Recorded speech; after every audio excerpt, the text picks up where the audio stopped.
At a public town hall in Point Douglas last week, the Minister of Housing, Addictions and Homelessness scolded a concerned foster parent who shared that he and his wife had taken in 2 children rescued from a dangerous situation. I will table the transcript.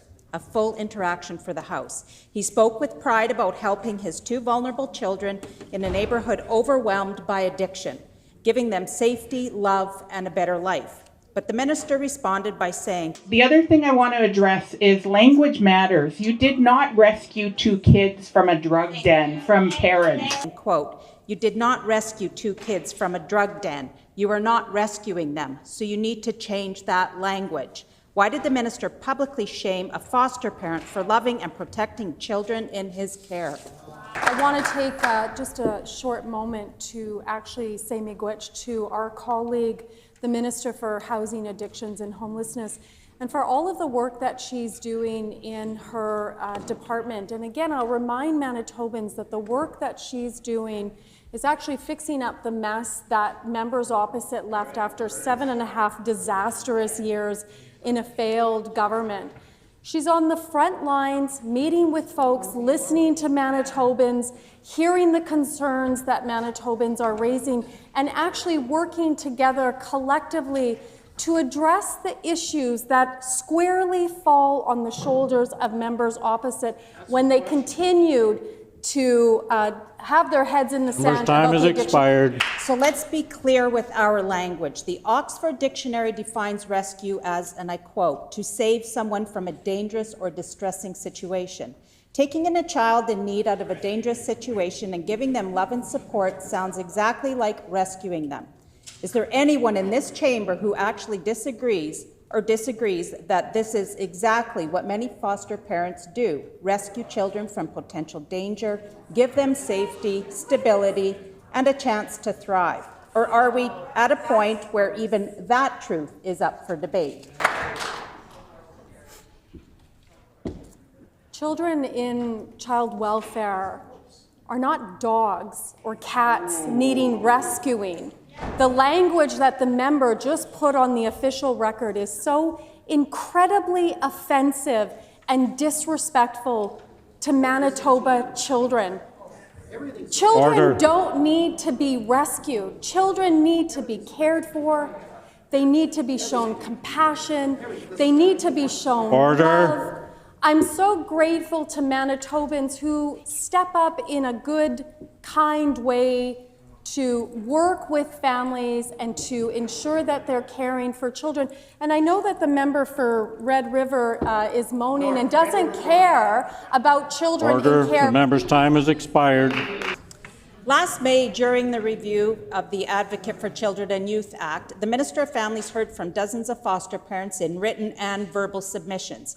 They pleaded with the NDP government for more support, more respect, and stop dismissing their concerns. Many felt unheard and still do to this day. Now, the NDP are questioning if these parents are rescuing their kids. In February, the president of Manitoba Foster Parent Association told media, and I quote, "We are all almost drowning." If the minister truly does respect foster parents, as she claims, will she continue to ignore their urgent call for help, Honourable Speaker? Either the member's not paying attention to what's going on here on this side of the government, but we raise foster care basic maintenance rates by 10%, something that hadn't been done in 12 years. The other thing that we've done is that we proclaimed kinship and customary care agreements.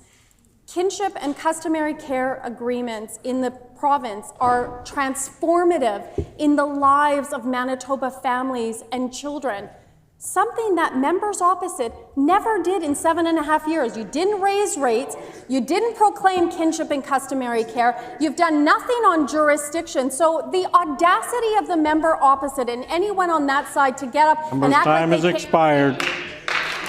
Hi, my name's I have been living in North Point Douglas for 7 years and working in Point Douglas for 14 years now. My wife and I have 5 kids in the neighborhood, 2 of whom are foster children that were rescued out of a drug house in the neighborhood. And so we're obviously very concerned for our children.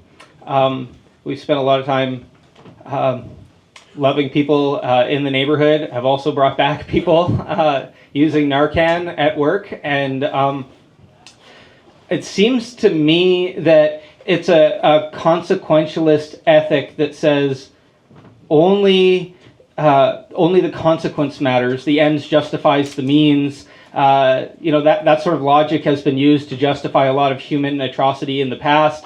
Well, it doesn't really matter what tests or things we do to people, so long as there's a cure, that results.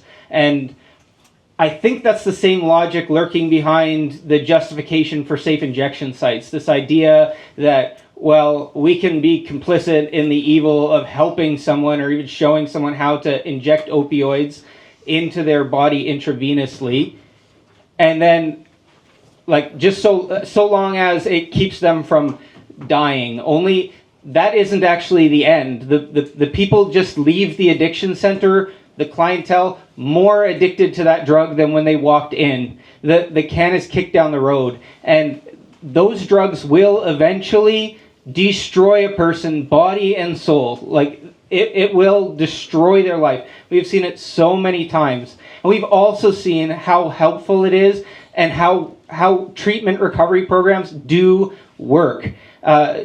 People get in, but to get someone into Magnus, or how many times have I gone to Main Street Project to try to help someone in and they have no beds available. Oftentimes they can take them, but they will have to detox on their own, which never works, right? It's too painful. And so I guess my question is ethically, how do you justify spending so much money on a site that helps people destroy their bodies and eventually it will end their life, when that same money could be spent on more beds? And I understand, and sorry, I'll say again, it's really hard to hear at the back of the room. I spent almost the whole time back there, and maybe I've only said things that other people have said already, but Bernadette, we have not been able to hear you at the back of the room at all. You got to really talk into that mic.